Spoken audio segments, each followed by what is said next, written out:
Assalamualaikum warahmatullahi wabarakatuh. Kita kembali belajar ASC ya. Mohon maaf pertemuan sebelumnya saya menemui kendala ya. Mulai saya masih isoman, kendalanya saya kesehatannya ya kurang baik juga. Terus laptopnya juga nggak sehat. Laptopnya kalau dipakai rekaman terus diedit itu nanti bercak-bercak hijau, jadi tulisannya ini nggak bisa kelihatan. Ini saya ganti aplikasi, moga-moga aja nanti bisa sembuh ya. Nggak tahu, saya juga belum tahu hasilnya, apakah ini udah sembuh atau belum laptopnya. Nah, kalau saya alhamdulillah udah sembuh. Nah, hari ini kita akan instalasi dulu. Kita instalasi Debian karena ini juga penting untuk mengawali praktek ASC. Itu kita harus bisa menginstal.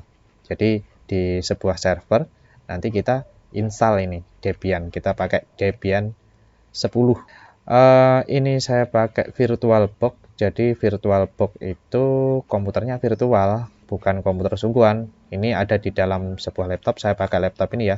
Jadi di dalam laptop ini ada 4 komputer virtual ini, yang mana ini bisa kita tambahkan nih ya, new, nanti kita bisa jalankan ya seperti komputer pada umumnya. Bisa kita setting, bisa kita hapus juga. Jadi enak kalau ada sesuatu, ada trouble dengan komputer yang untuk kita percobaan ini, yang kita pakai percobaan, misalnya ini rusak atau sistemnya rusak, kena virus atau apa, komputer utamanya ini tetap aman. Kalau ada masalah, insya Allah nggak sampai akan merusak hardware-nya gitu ya. Oke, sekarang kita lanjut kembali ke sini. Kita buat dulu komputernya. Ini saya tambahin. Ini ada 4, ini saya tambahin lagi ya. Kita buat dep 10 lab. Ini gini aja wes.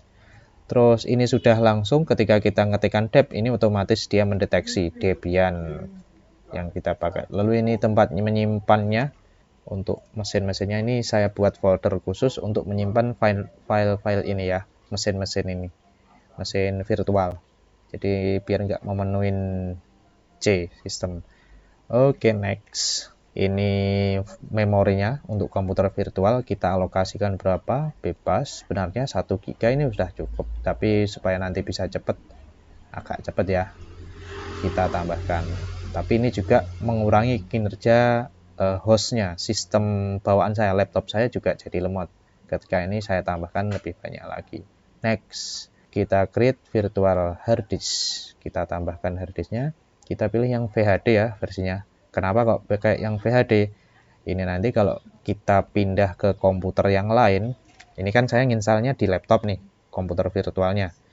Kalau nanti mau saya pindah ke komputer di lab, ini kan saya install di laptop saya, komputer virtualnya Debian ini tadi. Kalau saya mau pindah ke komputer yang ada di lab di SMK Rosbaya, nah ini bisa kalau pakai VHD lebih mudah, lebih enak, dan jarang terjadi masalah, jadi pakai yang ini gitu.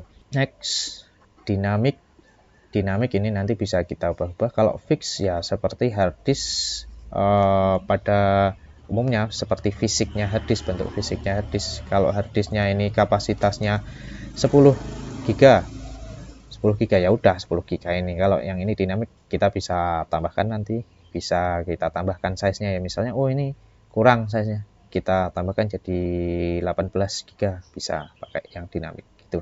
Oke, kita next. Kita pilih 8 GB aja, lokasinya di sini ya, sesuai yang kita pilih tadi. Create, udah jadi komputernya dep 10 lab. Nih, kita setting dulu sebelum kita jalankan. Di bagian network kita pilih yang host only.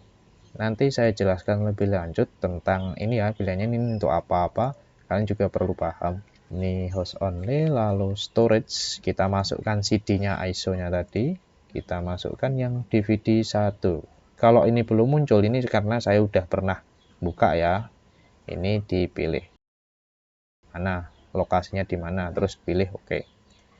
Oke, ini saya masukkan aja yang 1, disk 1. Oke, storage sudah, networknya sudah. Kalau sudah, oke, kita bisa jalankan, kita install sekarang. Ini saya pilih yang ini Debian 1. Jadi ini pada saat kalian install pertama, ini seperti kalian menancapkan flash disk installer. Oke, start. Oke, saya geser ini. Nah, ini kita jalankan komputer virtualnya. Kalian pakai yang atas grafikal, ini nanti grafis, kalau yang bawah ini CLI ya, tampilannya aja, ini tampilannya beda. Oke, sebelum kita install kita perlu menentukan IP-nya. Nanti IP server kita buat, lalu gateway-nya ini IP server ya, gateway 192.168.1.1. ini gateway. NS1 untuk hostnya ya, hostname. Ini domainnya. Nanti untuk user root, passwordnya root gitu aja ya. Terus nanti diminta untuk user, password user, root juga biar mudah. Nah, ini harus diingat.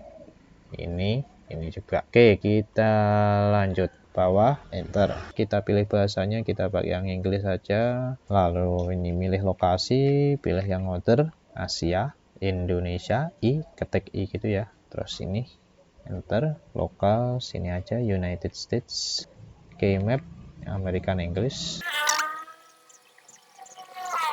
Oke, sekarang ada pertanyaan untuk mengkonfigurasi networknya. Nah, ini ditanya continue without default root. Ini nanti kalau kita yes, nanti akan disettingkan secara otomatis oleh sistem networknya. Tapi kita kan ini udah menentukan, nanti kita setting manual 192.168.1.254 ini. Kalau ini kita yes, nanti langsung ngambil DHCP-nya dari DHCP server yang ada di networknya. Ini kita pilih no aja ya. Terus configure network manually, kita masukkan IP-nya, enter. Terus untuk gateway-nya 1.1, sudah sesuai, tekan enter. Name server .1.254. Ini kita masukkan alamat servernya ya. Oke, kalau sudah enter, kita tunggu prosesnya. Oke, lanjut. Kita diminta untuk memasukkan hostname. Hostname kita tadi ini ya, NS1. Tekan enter. Domain name, domainnya ini smkn1 arusbaya.lokal. Udah, tuh enter. Root password, root, enter. Tekan lagi.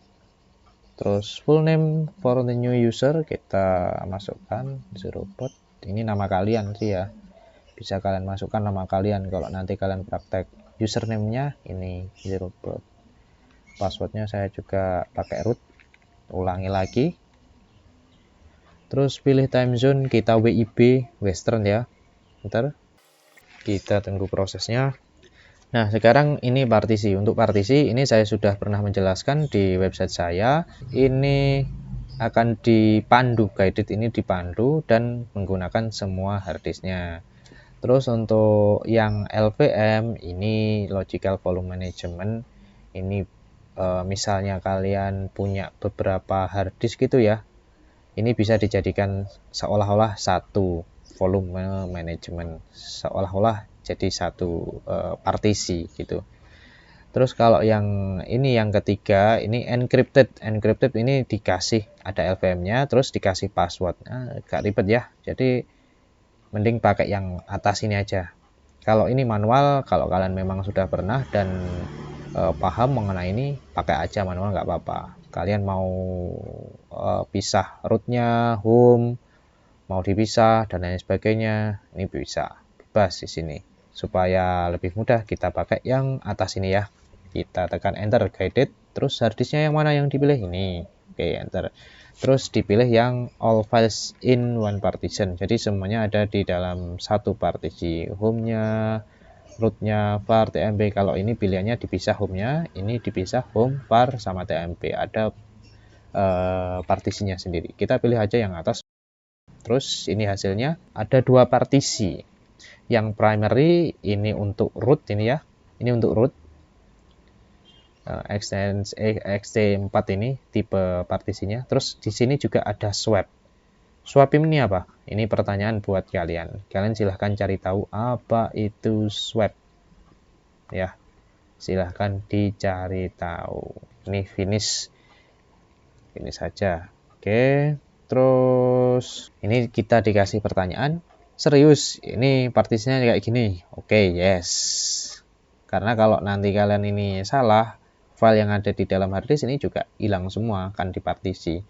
Tapi kan ini tadi kita pakai virtual harddisk, kita pakai harddisknya juga virtual dan juga nggak ada data penting di dalamnya, masih baru. Kita pilih yes. Kita tunggu prosesnya.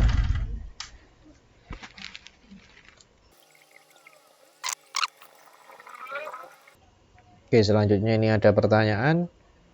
Kan kita punya beberapa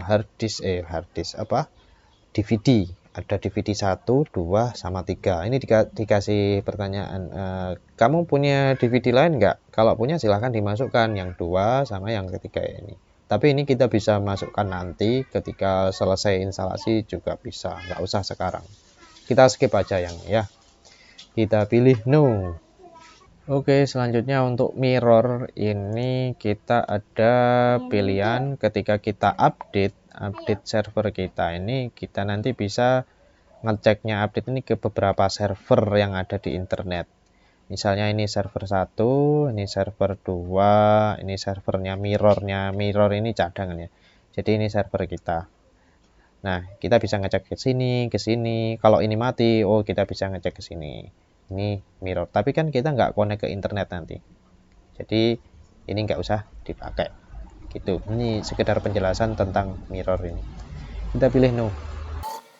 Participate usage survey, ini survei opsional tapi nggak usah aja. Nah ini yang penting, ini untuk GUI. Kalau kalian pengen install nanti ada GUI-nya, ada tampilan GUI bukan cuma hitam putih, ini kalian centang yang atas ini, atau bisa milih yang mana terserah, yang pakai yang GNOME ini tampilannya ya semacam tema lah, tapi ya bukan tema, ini namanya desktop environment atau XFCE ini. Tapi kan kita installnya ini untuk server yang mana kita nanti kendalikannya atau mengoperasikannya pakai CLI. Jadi kita nggak butuh ini nggak butuh. Ini juga nggak usah. Kita cukup yang ini saja yang kita centang, yang standar sistem utilities ini. Oke, untuk ngilangin ini kita tekan spasi. Lalu kita tekan bawah, spasi lagi di bagian print server. Kalau sudah tab, enter di bagian continue. Oke, sekarang grup ini kita install ya. Untuk pilihan nanti saya kasih tahu grup itu yang mana. Ketika kita nyalakan komputer pertama kali nanti akan muncul grup pilihan bootloadernya ini. Yes. Kita pilih yes. Terus kita install kemana grupnya? Di harddisk kita ini.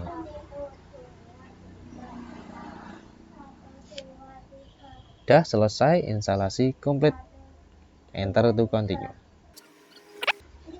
Nah ini grup ini jadi ada pilihannya. Kalau kalian punya beberapa OS yang terinstall dalam satu komputer, itu nanti akan muncul banyak pilihannya sesuai dengan OS yang kalian install. Nah ini udah selesai. Oke, ini udah selesai instalasinya. Sekarang kita coba untuk login ya, tampilannya cuman kayak gini aja. Coba ini saya hapus biar nggak menghalangi. Nah ini domain ya, ini domain.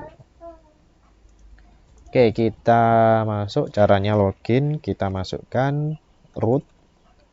Untuk masuk ke root, passwordnya tadi root. Nah ini sudah masuk. Kalau kalian nggak kelihatan, ini saya perbesar ya. Oke, ini kita sudah masuk sebagai root. Nah, kalau mau keluar gimana? Kita pengen masuk pakai user ini yang biasa. Kita ketik exit, lalu kita masuk ke ZeroBoot. Enter, masukkan passwordnya, root juga enter. Nah, ini. Kalian menemukan perbedaannya enggak antara user biasa dengan root? Jadi saya jelaskan di Linux itu ada dua macam yang bisa login ya. Untuk login yang pertama ini super admin. Lalu ada yang user biasa. Nah, yang super admin ini yang root tadi. Terus yang user biasa yang kita buat tadi adalah zero bot itu tadi ya. Nah, kalau kita umpamakan di sebuah gedung misalnya ya, ini super admin ini yang mengelola gedung. Jadi dia bisa mengunci kamar-kamar ini, bisa matikan listriknya gitu ya, bisa nambahkan misalnya, oh ini kita tambahkan di sini kasih meja ruangan ini gitu. Ini perannya super admin. Kalau user biasa ini cuman bisa mengelola kamarnya saja, misalnya dia kamarnya sini, ini kamarnya zero bot. Nah, di kamarnya ini dia mau kasih tempat tidur, mau dikasih kompor. Nah, ini wewenangnya ini. Tapi super admin juga memiliki wewenang terhadap kamar ini karena dia memiliki wewenang untuk semua gedung ini. Gitu. Paham ya sampai sini? Nah, jadi ada dua macam ini. Tapi sebenarnya juga ada 3 sih sistem. Ini kayak bin. Ini ada di sistem. Cuman yang kita bahas ini aja. Kalau ini yang menggunakan nanti sistem yang bisa kita operasikan ini sama ini. Kalau ini otomatis dari sistemnya. Sama kayak pas kalian install itu web server nanti juga ada ini usernya untuk sistem itu. Coba sekarang kita login ya. Kita login pertama pakai yang root. Kita masukkan passwordnya root. Nah, ini tandanya kalau kalian login sebagai root, nanti di bagian sini akan tandanya adalah pager. Jadi kalau root ini tandanya pager. Ini ya, sini ada pagernya. Kalau user biasa ini tandanya adalah dolar. Sekarang kita coba kalau login ke zerobot gimana. Kita exit, kita login, kita masukkan username-nya zerobot, enter, kita masukkan passwordnya juga root. Nah, itu hasilnya adalah dolar di depannya yang klip-klip itu ya. Nah, terus di sini kalau kalian perhatikan, terus di sini ini kalau kalian perhatikan ya ada zerobot, ini username-nya @ns1. ns1 ini host name-nya tadi. Ya, servernya ini. Jadi zerobot di gedung ns1. Jadi gedungnya ini namanya hostname-nya, namanya gedungnya ns1.